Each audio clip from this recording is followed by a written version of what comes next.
So Jondi in his opening remarks made reference to Evan Thompson's keynote speech at the last Body of Knowledge. You might not remember, but it's something we were both paying attention to last year.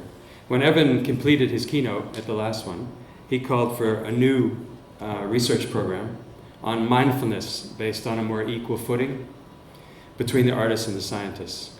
And he made the clear point that movement practices in the arts could be understood as research practices that can contribute directly to cognitive science. And he commented on the imbalance between the arts and the science and how they're valorized in society. So that was very much an inspiration for the Audit Traces project to happen within the context of this conference. Because I've worked for 15 years in collaborations between, facilitating those collaborations between cognitive scientists and dancers. And I know what a challenge finding equal footing can be. And it's not easy to address those imbalances at a deep level. I think that Jondi's aim to have more artists involved here in presenting in this iteration was definitely a part of trying to address this.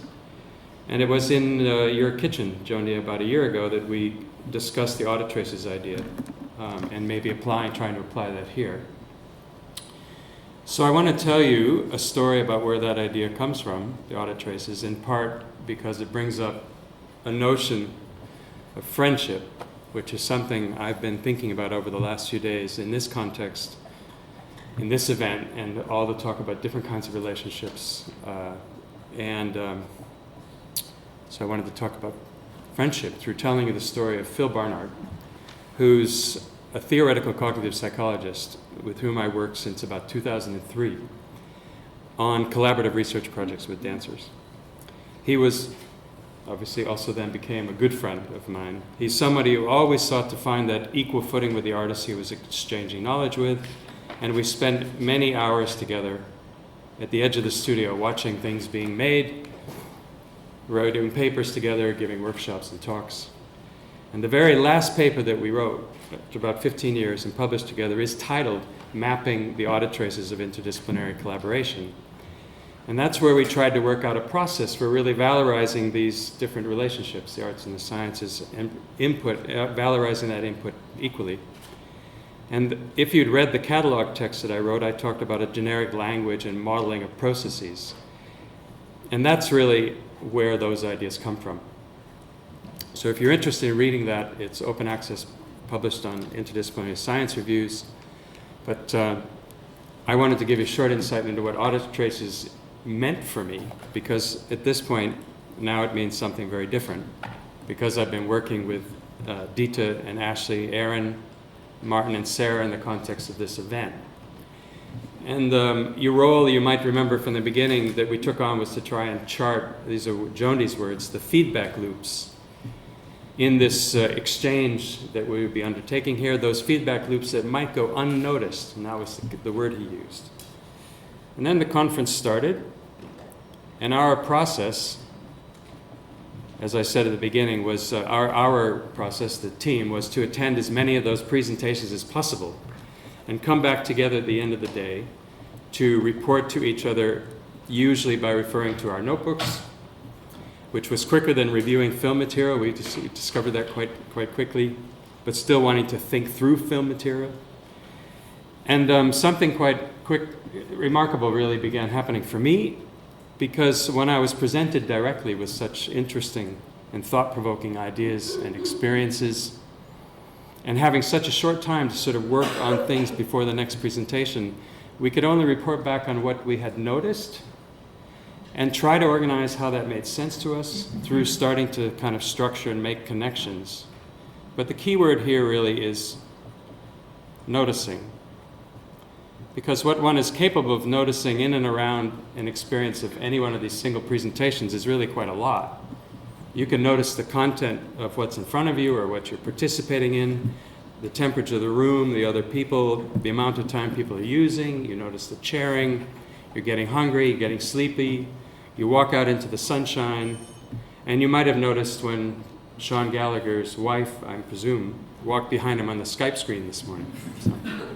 So there's a lot of things you can notice. But whether one can, one wants to, or one should say something about what one notices is another kind of question. And that opens up interesting questions about what's left unexplained, or it's left unrecognized, or hidden for various reasons, maybe unnoticed. But for us, what was really quite difficult and kind of impossible under these conditions was to find and make explicit, what we thought about were these audit traces of things that were going unnoticed in the exchanges that were taking place and in the exchanges we were really immersed in. But what we understood quite quickly is how interesting the experience of reporting what we'd noticed to each other in a small group was. So indeed, that's what we're here to share with you. This experience of noticing and connecting. We've got Ash here is making drawings from all of our notebooks. She's making selections here. We've got some video sketching that Martin was showing you there. And as you've already started to experience, and it may even be nearly completed, you've been receiving a gift. And here is that story. So this is a story that Dita provided. A yajna is simply spoken about. A yajna is a ritual sacrifice with a particular purpose. It is a Vedic tradition of gathering around and performing symbolic offerings to the fire. In modern times, these rituals could be performed for something big, like persuading the heavens to rain, or at other times to simply attract positive energies to a new home. We would like to propose that within this conference, offerings were made to a symbolic fire. It is indeed yajna, where knowledge takes the place of fire, and the mutual sharing of information, insights, and inferences are the offerings. At the conclusion of a traditional yajna, red and yellow threads are ritualistically tied on the wrists of the participants to take back as a physical reminder of the event they've had the privilege of experiencing. So we are opening up the ritual and loosely looping all of you into it.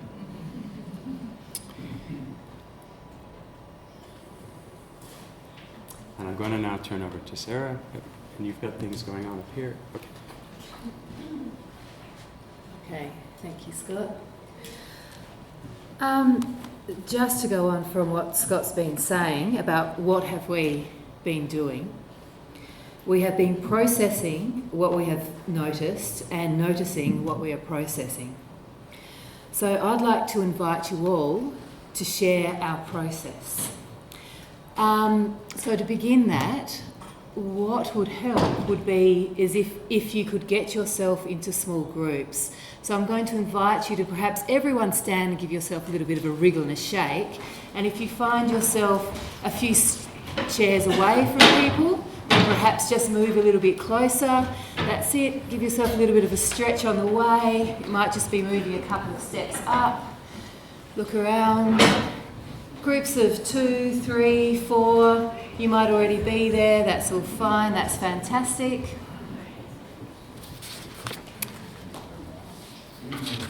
Okay. Fantastic. Please stay standing. Feel comfortable where you're standing. So first perhaps use your eyes, look around, make sure you're not too close to the edge of a step. Relax your arms, and if you feel comfortable with it, please close your eyes. Had a few sessions like this afternoon, so okay. As you close your eyes and you're listening to my voice, you're also becoming sensitive to other sounds around you. Listen to your own breath. Feel the connection of your feet with the floor and the floor supporting your feet. Come back to the breath. Breathing in through the nose and out through the nose.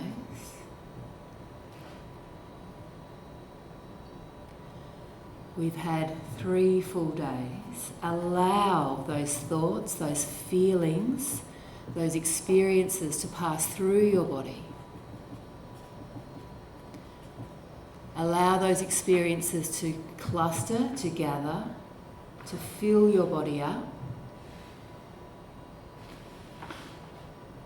Take notice of those things that are important to you, those things you really noticed.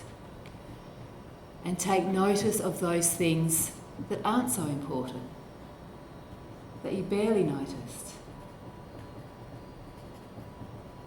Feel them,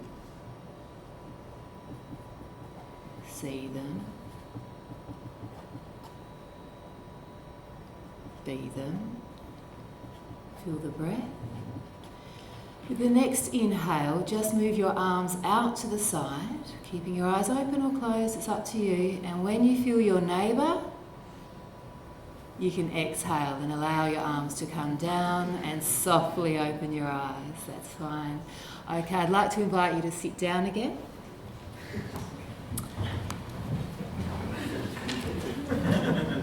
Where you are, and with those people you're sitting with, I'd like to invite you to just share those things that you have noticed. So please take turns and please listen to each other and just take a moment to just share those things that you have noticed over the last few days. Thank you.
Thank you very much for taking a moment. I think that I'd like to suggest that we just bring a little moment of closure here as a collective, and then you can obviously carry on having a conversation. And one of the reasons I wanted to do this now before it gets too dispersed is to offer another thanks in the room, and that's to Joni.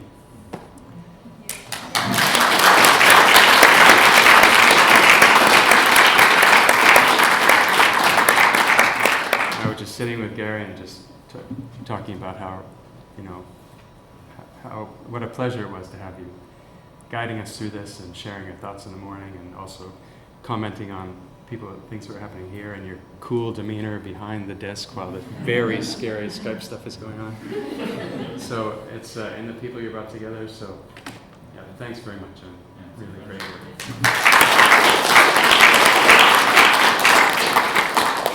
And also, just because I think that we should also really thank all the chair people. Not everybody's here, but everybody's here. I'm not sure how many are here. There's one with the t-shirt here, but the volunteers were just amazing.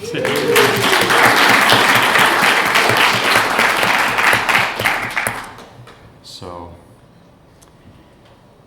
see you next time. See you at the next conference. And thank you all very much for coming and being here to the last moment, especially. So, thank you very much.